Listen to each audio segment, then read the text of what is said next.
নমস্কার বন্ধুরা, Esplanade study পয়েন্টের পক্ষ থেকে তোমাদের আরও একবার স্বাগত জানাই। আশা করি তোমরা সবাই ভালো আছো। আজকের আমি চলে এসেছি আরও একটি নতুন চাকরির বিজ্ঞপ্তি নিয়ে।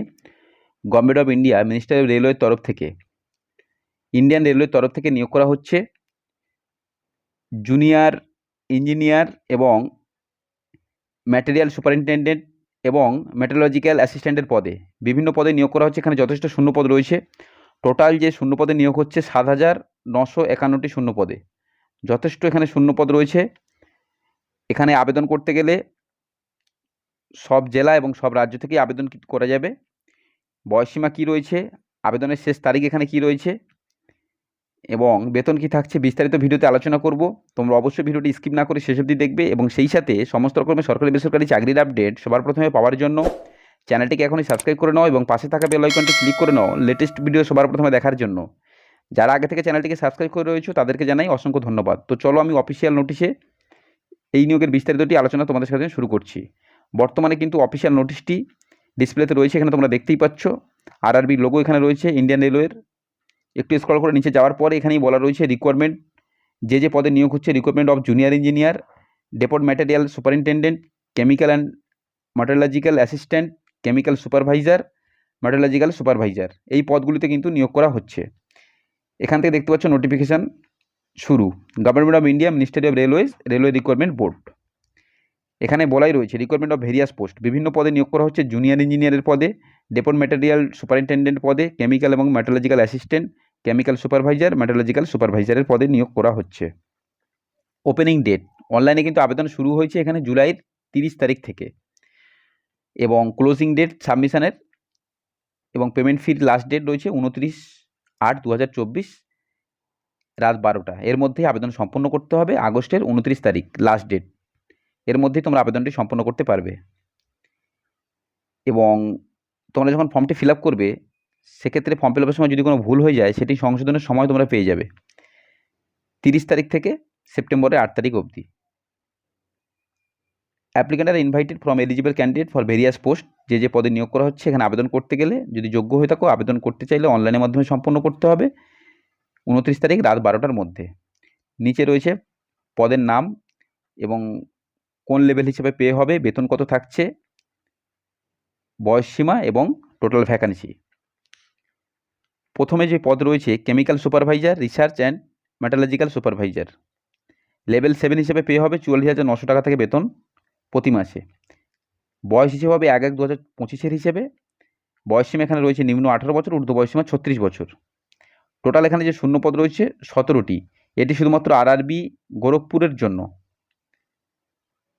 এবং এখানে ব্র্যাকেটে রয়েছে টোটাল ভ্যাকান্সি অল আরআরবির জন্য, অর্থাৎ আরআরবি কলকাতা এবং যত রয়েছে আরআরবি গুয়াহাটি থেকে শুরু করে সমস্ত আরআরবির জন্যই কিন্তু এই ভ্যাকান্সি জারি করা হয়েছে ইন্ডিয়ান রেলওয়ের তরফ থেকে।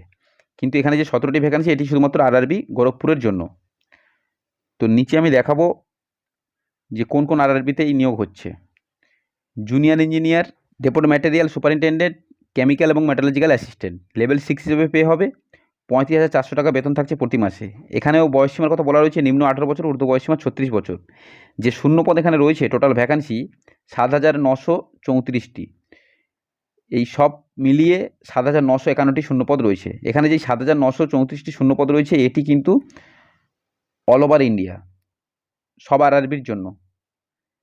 ইনফরমেশান এখানে রয়েছে instruction, candidate must ensure that possess and fulfill all the prescribed education qualification and technical qualification for the post or before the closing date for submission application against the CEN। এখানে বলা রয়েছে তোমরা যে আবেদনটি করবে তোমাদের যে এডুকেশন কোয়ালিফিকেশান এবং টেকনিক্যাল কোয়ালিফিকেশান নিয়ে আবেদন করবে, মানে শিক্ষাগত যোগ্যতা এখানে যেগুলো রয়েছে সেটি আমি নিচে দেখাবো। সেই শিক্ষাগত যোগ্যতা তোমাদের এখানে যে ক্লোজিং ডেট রয়েছে 29 তারিখ আগস্টের, এর আগেই কিন্তু সম্পূর্ণ হতে হবে। এখানে বলা রয়েছে candidate waiting for final result of prescribed education and technical qualification are not eligible to apply. যাদের এখন রেজাল্ট ডিক্লেয়ার হয়নি, যারা এখানে যে শিক্ষাগত যোগ্যতার প্রয়োজন এডুকেশন এবং টেকনিক্যাল কোয়ালিফিকেশান, যাদের এখনও রেজাল্ট বেরোয়নি, যারা ওয়েটিংয়ে রয়েছে রেজাল্টের জন্য, তারা কিন্তু এখানে আবেদন করতে পারবে না ফাইনাল রেজাল্টের জন্য। এখানে বলা রয়েছে final result of prescribed education and technical qualification are not eligible, তারা কিন্তু এখানে আবেদনটি করতে পারবে না। Each candidate is allowed apply only one RRB and only one common online application। একজন আবেদনকারী শুধুমাত্র একটি আরআরবির জন্যই আবেদন করতে পারবে। এরকমটা তোমরা পারবে না যে আরআরবি গোরখপুর বা আরআরবি কলকাতা বা আরআরবি তোমরা গুয়াহাটিতে আবেদন করবে। তোমরা যদি আরআরবি গুয়াহাটির জন্য আবেদন করো, শুধুমাত্র আরআরবি গুয়াহাটির জন্য আবেদনটা করতে পারবে। তোমরা যদি আরআরবি কলকাতার জন্য আবেদন করো, তবে শুধুমাত্র কলকাতার জন্য আবেদনটি করতে হবে এবং শুধুমাত্র একবারই আবেদন করতে পারবে। তো চলো নিচে দেখো কি বলা হচ্ছে। Medically fitness candidate must ensure they fulfil prescribe medical standard. মেডিকেলিভাবে শারীরিকভাবে আবেদনকারীকে অবশ্যই ফিট থাকতে হবে। বয়স আগেই উপরে বলেছি 18 থেকে 36 বছর, হিসেবে হবে 1/1/2024 হিসেবে। স্টেজ অফ এক্সাম, এখানে নিয়োগ পদ্ধতিতে 2 স্টেজ রয়েছে, দুটো স্টেজ রয়েছে। কম্পিউটার বেসড টেস্ট হবে প্রথম, এবং তারপর থাকবে ডকুমেন্ট ভেরিফিকেশান। যারা কম্পিউটার বেসড টেস্ট ক্লিয়ার করবে তাদেরকে ডাকা হবে ডকুমেন্ট ভেরিফিকেশানের জন্য, এবং সবশেষে হবে মেডিকেল এক্সামিনেশান। তো চলো তারপর দেখো নেগেটিভ মার্কিং। এখানে যে সিবিডি টেস্টটি হবে সেক্ষেত্রে কিন্তু নেগেটিভ মার্কিং থাকছে 1/3, অর্থাৎ 3টি প্রশ্ন ভুল হলে 1 কিন্তু মাইনাস হবে। During the online application candidate will ask create an account. If a candidate has already created an account, CNA notified in 2024, they should use same account credential login to apply this CNA as well. এখানে আবেদন করতে গেলে প্রথমে একটা account create করতে হবে। Create an account form including mobile number এবং email ID দিয়ে তোমাদের কিন্তু অ্যাকাউন্টটি ক্রিয়েট করতে হবে। এখানে যে পেমেন্ট 250 টাকা পেমেন্ট করতে হবে। পেমেন্টটি তোমাদের সম্পূর্ণ করতে হবে 29 তারিখের মধ্যে। তো চলো দেখো এখানে আর কি বলা হচ্ছে। তারপর দেখো এখানে নিচে হেল্পলাইন রয়েছে। তোমাদের যদি কোনো কোয়ারি থেকে থাকে, for any queries related submission application, তোমরা ফোন করতে পারবে সকাল 10টা থেকে বিকেল 5টার মধ্যে ওয়ার্কিং ডেতে। এই যে নাম্বার রয়েছে এই নাম্বারে তোমরা ফোন করে জানতে পারবে। এখানে তারপরে নিচে মেডিকেল স্ট্যান্ডার্ডের বিষয়ে বলা রয়েছে। ভিজিওন স্ট্যান্ডার্ড দেওয়া রয়েছে আলাদা আলাদা ক্যাটাগরির জন্য। ন্যাশনালিটি এবং সিটিজেনশিপ, আবেদনকারীকে অবশ্যই ভারতীয় বাসিন্দা হলে কিন্তু এখানে আবেদনটি করতে পারবে। এজ লিমিট আগেই বলেছি 18 থেকে 36 বছর। এখানে ক্যাটাগরি ওয়াইজ কিন্তু বয়সের ছাড়ও রয়েছে, এজ রিল্যাক্সেশন দেখতেই পাচ্ছ। এসসি এসটির জন্য এখানে 5 বছরের বয়সের ছাড়, ওবিসি ক্যাটাগরির জন্য এখানে 3 বছরের বয়সের ছাড়। এক্স সার্ভিসম্যান যারা আনরিজার্ভ ক্যাটাগরি এবং ইকোনমিক্যাল উইকার সেকশন রয়েছে তাদের জন্য 3 বছরের বয়সের ছাড় রয়েছে। এক্স সার্ভিসম্যান যারা ওবিসি রয়েছে তাদের জন্য 6 বছরের বয়সের ছাড় রয়েছে। এক্স সার্ভিসম্যান যারা এসসি এসটি রয়েছে তাদের জন্য এখানে 8 বছরের বয়সের ছাড় রয়েছে। পার্সন উইথ বেঞ্চমার্ক ডিসেবিলিটি, অর্থাৎ প্রতিবন্ধী ক্যাটাগরি যারা রয়েছে আনরিজার্ভ এবং ইকোনমিক্যাল উইকার সেকশন তাদের জন্য 10 বছরের বয়সের ছাড়। পার্সন উইথ বেঞ্চমার্ক ডিসেবিলিটি যারা প্রতিবন্ধী ওবিসি ক্যাটাগরি রয়েছে তাদের জন্য 13 বছরের বয়সের ছাড়, এবং প্রতিবন্ধী যারা এসসি এসটি রয়েছে তাদের জন্য এখানে 15 বছরের বয়সের ছাড় রয়েছে।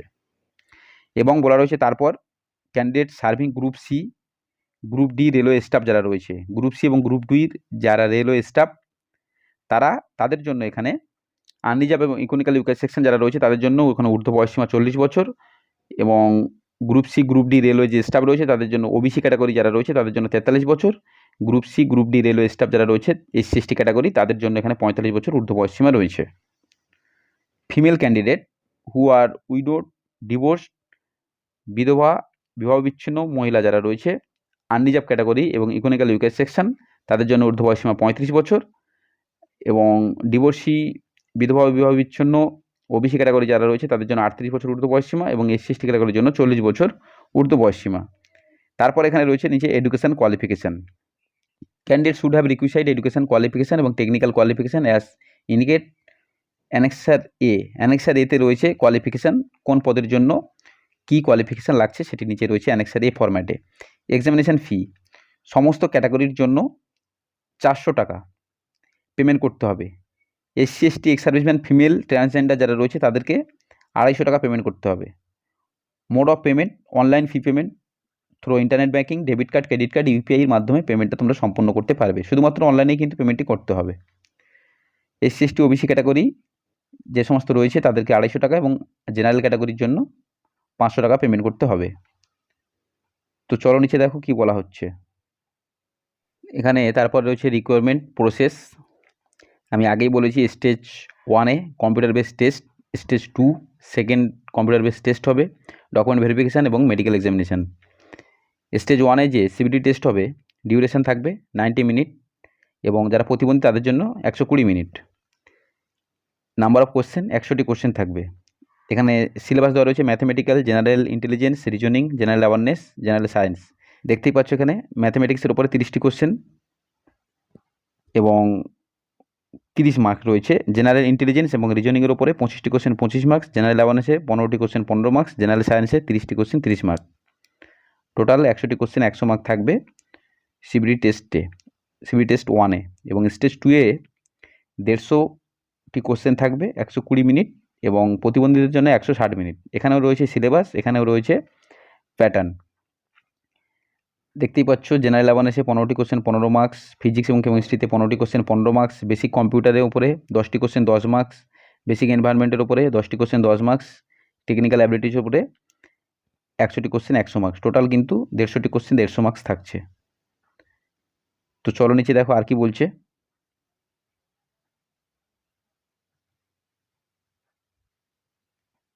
হাউ টু অ্যাপ্লাই, কীভাবে তোমরা আবেদনটি সম্পন্ন করতে পারবে। আমি আগেই বলেছি আরআরবি ওয়েবসাইটে যাওয়ার পর তোমাদের ক্রিয়েট অ্যান অ্যাকাউন্ট করতে হবে। একটি অ্যাকাউন্ট ক্রিয়েট করার পর তারপর তোমরা রেজিস্ট্রেশন সম্পন্ন করবে এবং আবেদনটি করতে পারবে। এখানে তোমরা দেখতে পাচ্ছ বিভিন্ন আরআরবি এখানে ওয়েবসাইট রয়েছে। তোমরা এখানে যে আরআরবির জন্য আবেদন করবে সেই লিঙ্কে ক্লিক করে আবেদনটি সম্পন্ন করতে হবে। এখানে বলা রয়েছে candidate are advice to visit official RRB website frequently for authentic information and regular update various stages recruitment process any changes in this notification. বিভিন্ন আরআরবি ওয়েবসাইট এখানে আলাদা আলাদা করে দেওয়া রয়েছে। এখানে কলকাতার রয়েছে, মালদা রয়েছে, মুম্বাই, চণ্ডীগড়, বিলাসপুর, ভুবনেশ্বর, ভোপাল, বেঙ্গালুরু, আজমির, আলাদা আলাদা এখানে আরআরবির ওয়েবসাইট দেওয়া রয়েছে। তো চলো তারপর দেখো কি বলছে। এখানে রয়েছে এডুকেশান কোয়ালিফিকেশান। আমি উপরে বলেছিলাম অ্যানেক্সার এ ফরম্যাটে দেওয়া রয়েছে কোয়ালিফিকেশান, কোন পদের জন্য কোন শিক্ষাগত যোগ্যতার প্রয়োজন হচ্ছে। কেমিক্যাল সুপারভাইজারের জন্য এখানে বলা রয়েছে degree or its equivalent chemical technology from a recognised university. কোনো শিক্ষিত ইউনিভার্সিটি থেকে অথবা ইনস্টিটিউট থেকে ডিগ্রি করে থাকতে হবে কেমিক্যাল টেকনোলজির ওপরে। মেটালজিক্যাল সুপারভাইজারের জন্য এক্ষেত্রে ডিগ্রি করে থাকতে হবে মেটালজিক্যাল ইঞ্জিনিয়ারের উপরে কোনো শিক্ষিত ইউনিভার্সিটি থেকে। তারপরে এখানে জুনিয়র ইঞ্জিনিয়ার ইলেকট্রিক্যাল জেনারেল সার্ভিসেসের জন্য, জুনিয়র ইঞ্জিনিয়ার ইলেকট্রিক্যালের জন্য, জুনিয়র ইঞ্জিনিয়ার ইলেকট্রিক্যাল ডিজাইনের জন্য, ওয়ার্কশপের জন্য এখানে 3 ইয়ার্স ডিপ্লোমা ইন মেকানিক্যাল, 3 বছরের ডিপ্লোমা করে থাকতে হবে মেকানিক্যালের উপরে, ইলেকট্রিক্যালের উপরে এবং ইলেকট্রনিক্স ইঞ্জিনিয়ারের উপরে। এরকম করে আলাদা আলাদা দেখতে পাচ্ছ আলাদা আলাদা পদের জন্য আলাদা আলাদা শিক্ষাগত যোগ্যতার এখানে ডিটেলস দেওয়া রয়েছে। তোমরা ভালো করে দেখে নেবে, আমি ডিটেলসে যাচ্ছি না। ডিসক্রিপশানে আমি লিঙ্ক দিয়ে রাখবো পিডিএফ ডাউনলোডের, ওখান থেকে ডাউনলোড করে ভালো করে দেখে নিতে পারবে যে কোন পদের জন্য কী শিক্ষাগত যোগ্যতার প্রয়োজন হচ্ছে। তো একটু স্ক্রল করে নিচে যাওয়ার পরে রয়েছে ভ্যাকান্সি টেবিল। এখানে দেখতে পাচ্ছ আরআরবি ওয়াইজ দেওয়া রয়েছে, অর্থাৎ যে আরআরবিতে নিয়োগ হচ্ছে সেই ওয়াইজ কিন্তু এখানে রয়েছে, পোস্ট ওয়াইজ এবং ভ্যাকান্সি রয়েছে। আরআরবি আহমেদাবাদ রয়েছে। তারপরে স্ক্রল করে নিচে যাওয়ার পরে এখানে তোমরা দেখতে পাবে আরআরবি আজমির রয়েছে এবং তারপর রয়েছে আরআরবি বেঙ্গালুরু, এখানে আরআরবি ভোপাল, আরআরবি ভুবনেশ্বর দেখতে পাচ্ছ। তারপরে এখানে আরও স্ক্রল করে গেলে আরআরবি চণ্ডীগড়, আরআরবি চেন্নাই, আমি তোমাদের দেখাচ্ছি আরআরবি কলকাতাটি, এখানে গুয়াহাটি রয়েছে। একটু স্ক্রল করে নিচে যাওয়ার পরে এখানে তোমরা দেখতে পাচ্ছ আরআরবি কলকাতা। আরআরবি কলকাতাতে কোন কোন পদে নিয়োগ হচ্ছে এখানে রয়েছে, বিভিন্ন পদই রয়েছে, পদ ও শূন্য পদ এখানে রয়েছে, টোটাল করে ক্যাটাগরি ওয়াইজ রয়েছে। Unreserve SC ST OBC economically weaker section করে ভাগ করে দেওয়া রয়েছে। তো আরআরবিতে কলকাতায় কোন কোন পদে নিয়োগ হচ্ছে তোমরা ভালো করে দেখে নেবে। জুনিয়র ইঞ্জিনিয়ারে কোন বিভাগে নিয়োগ হচ্ছে সেগুলো সব কিছুই রয়েছে। ইলেকট্রিক্যাল ইঞ্জিনিয়ার, মেকানিক্যাল বিভিন্ন এখানে দেখা যাচ্ছে। তোমরা ভালো করে দেখতে চাইলে ডেসক্রিপশানে লিঙ্ক পেয়ে যাবে, ওই লিঙ্কে ক্লিক করে পিডিএফটি ডাউনলোড করে ভালো করে পড়ে তারপর ফিল আপটি করতে পারবে। তো এটাই ছিল ইনফরমেশান। তোমরা যদি এলিজিবল হয়ে থাকো বয়স এবং শিক্ষাগত যোগ্যতার দিক থেকে তোমরা আবেদনটি করতে চাইলে ডেসক্রিপশানে লিঙ্ক পেয়ে যাবে, ওই লিঙ্কে ক্লিক করে আবেদনটি সম্পন্ন করতে পারবে আগস্টের 29 তারিখের মধ্যে। তো এটাই ছিল আজকের ভিডিওটি যদি তোমাদের ভালো লেগে থাকে অবশ্যই একটি লাইক করবে, সেই সাথে চ্যানেলটিকে এখনও সাবস্ক্রাইব না করলে এখনই সাবস্ক্রাইব করবে। আসবো পরের ভিডিওতে এরকম সরকারি বেসরকারি চাকরির আপডেট নিয়ে।